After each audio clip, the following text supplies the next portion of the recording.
بات کرنے جا رہے ہیں انڈین الیکشنز پر۔ ہم پہلے بھی ذکر کر چکے ہیں کہ انڈیا میں 18 اپریل سے 1 جون تک انتخابات کا ایک پروسیس ہوا اور 7 مرحلوں میں یہ الیکشن جو سے ہیں وہ کنڈکٹ کیے گئے اور کوئی 90 کروڑ سے زیادہ ووٹرز کو موقع ملا کہ وہ الیکشن میں حصہ لیں، اور انڈین الیکشن کمیشن کے مطابق ان الیکشنز میں 66% جو ووٹرز تھے انہوں نے حصہ لیا۔ بہرحال ایک ہیلدی سائن ہے، اچھا ڈیموکریٹک ایک ایٹیچیوڈ ہے جو کہ وہاں کے لوگوں نے دکھایا، اور ایک اور اچھا اور پازیٹیو جو ایٹیچیوڈ دکھایا، ڈیموکریٹک ایٹیچیوڈ انڈین ووٹرز نے، وہ تھا بی جے پی کی انتہا پسندانہ سیاست سے بیزاری کا۔ بی جے پی جس نے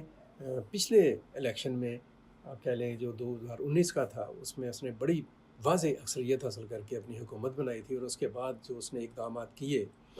کشمیر کے اوپر، جو کریک ڈاؤن کیا اپنے ہی آئین پر، 35A اور 370 کا جو آرٹیکل ہے اس کو ختم کر کے، پھر بابری مسجد، پھر انڈین کورٹس کے ذریعے سے جو ناانصافیاں کرائی گئیں، پھر مسلمانوں کے لیے جو قانون بنایا گیا، قانون میں جو امینڈمنٹس ہوئیں، ترامیم ہوئیں، شہریت کا قانون جو تھا، پھر اس کے بعد اوورآل جو ایک ٹیمپو دیا اس نے بی جے پی نے، وہ یہی تھا کہ وہ ہندوؤں پر رلائے کر رہی تھی، ہندو انتہا پسند جو ان سے تھے ان کے ہاتھوں میں کھیل رہی تھی۔ اس میں خیر حیرت کی بات بھی کوئی نہیں تھی کہ بی جے پی جو ہے اس کا وہ ایکچولی ایک پولیٹیکل ونگ ہے RSS کا، راشٹریہ سیوک سنگھ کا، جو کہ انتہا پسند تنظیم ہے ہندوستان کی، اور پوری دنیا اس کے بارے میں جانتی ہے، آگاہ ہے اس کے بارے میں۔ بہرحال الیکشن ہوئے 2024 کے، اور ان الیکشنز میں جو ریزلٹس آئے وہ اگرچہ اوورآل اگر ہم اس کو کہیں تو وہ بی جے پی کی فیور میں گئے، اور نریندر مودی جو ان سے ہیں وہ تیسری مرتبہ کنزیکٹیولی انڈیا کے وزیر اعظم بننے کی تیاری میں ہیں اور بن جائیں گے، اور ان کو یہ اعزاز حاصل ہوگا کہ وہ نہرو کے بعد دوسرے شخص ہوں گے جو کہ انڈیا کے تیسری بار مسلسل وزیر اعظم بنیں گے۔ بہرحال جو ریزلٹس آئے ہیں الیکشن ریزلٹس، 543 کی نشستوں کا ان کا لوک سبھا کا ایوان ہے، ان 543 میں سے کسی بھی پارٹی کو حکومت بنانے کے لیے جو مطلوبہ تعداد چاہیے ہوتی ہے وہ 272 ہے، اور اگر بی جے پی کی بات کریں تو اس دفعہ بی جے پی نے 240 سیٹیں حاصل کی ہیں۔ یہ جو 240 کا فگر ہے یہ شو کرتا ہے کہ لوگوں نے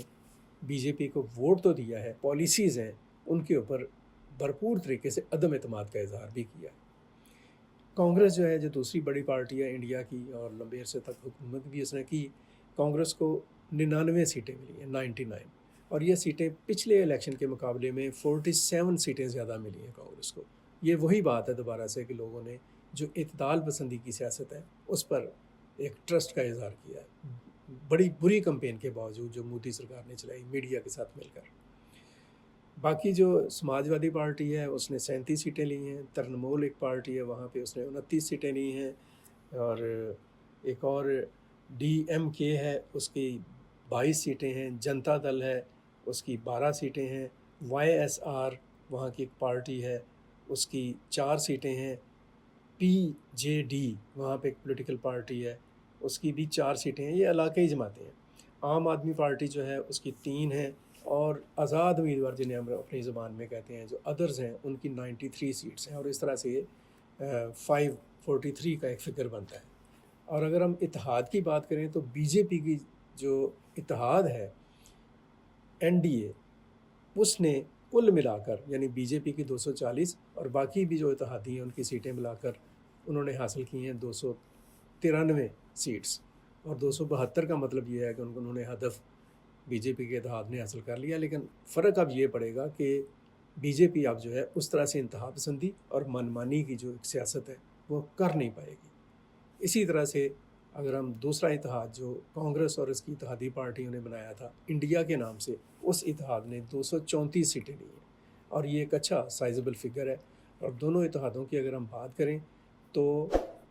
پچھلی دفعہ 2019 میں بی جے پی کو جو سیٹس ملی تھیں وہ 360 تھیں، یعنی اس دفعہ 61 سیٹیں کم ہوئی ہیں بی جے پی کی، اور پچھلی دفعہ جو کانگریس اور اس کے اتحادی تھے ان کو 119 سیٹیں ملی تھیں، اور اس طرح سے 115 سیٹیں کانگریس اور ان کے اتحادیوں نے بڑھائی ہیں اپنی۔ پچھلی دفعہ جو آزاد لوگ تھے وہ 64 تھے، اب وہ 16 رہ گئے ہیں، یہ بھی ایک فرق پڑا ہے۔ بہرحال الیکشن ہو گئے ہیں انڈیا کے، مودی سرکار دوبارہ سے حکومت بنانے کے لیے جا رہی ہے، اور ہم ویسے امید تو نہیں رکھتے ہیں کہ وہ ان الیکشن رزلٹ سے کچھ سیکھیں گے یا اپنی پالیسیوں میں کوئی چینج لائیں گے۔ ان کی انتہا پسندی اور شدت پسندی اسی طرح سے برقرار رہے گی، البتہ ان کے جو اتحادی ہیں وہ ہو سکتا ہے ان کے اوپر کوئی دباؤ ڈالیں، پولیٹیکل پریشر ان کے اوپر ڈالیں اپنی پالیسی کو بہتر کرنے کے حوالے سے۔ لیکن اوورآل اب یہ ساری ذمہ داری کانگریس اور اس کے اتحادیوں پر ہے کہ وہ انڈیا کے سیکولر امیج کو کیسے بچاتی ہے، انڈیا کی جو اقلیتیں ہیں، مسلمان ہیں، سکھ ہیں، بدھ ہیں، مسیحی ہیں، ان کے حقوق کا تحفظ کیسے کرتی ہے، انڈیا کی سوسائٹی میں جو لوور ٹیئر کے لوگ ہیں، نچلے طبقے کے لوگ ہیں، وہ جس طرح سے ہندو انتہا پسندوں کے ظلم کا شکار ہیں، ان کے رائٹس کو کیسے پروٹیکٹ کرتی ہے، اور سب سے بڑھ کر یہ جو ہم نے پہلے بھی بات کی کہ مودی سرکار کی جو شدت پسندی ہے اور اس کا جو ہندو راشٹر اسٹیٹ کا ایک بھیانک خواب ہے، اس سے انڈیا کو بچانے کے لیے کانگریس کیا کردار ادا کر پاتی ہے۔ اگر انڈیا کو کانگریس اس سٹیٹس سے بچا پائی جو شدت پسندی کا سٹیٹس ہے، جو انتہا پسندی کا سٹیٹس ہے، اور جو آپ کہہ لیں ظلم کا اور تعصب کا ہے، تو اسی صورت میں انڈیا کی سالمیت جو ہے اور استحکام جو ہے اور داخلی یکجہتی جو ہے اس کا تحفظ ہو سکے گا یا اس کی ضمانت دی جا سکے گی، ورنہ حالات اچھے دکھائی نہیں دے رہے۔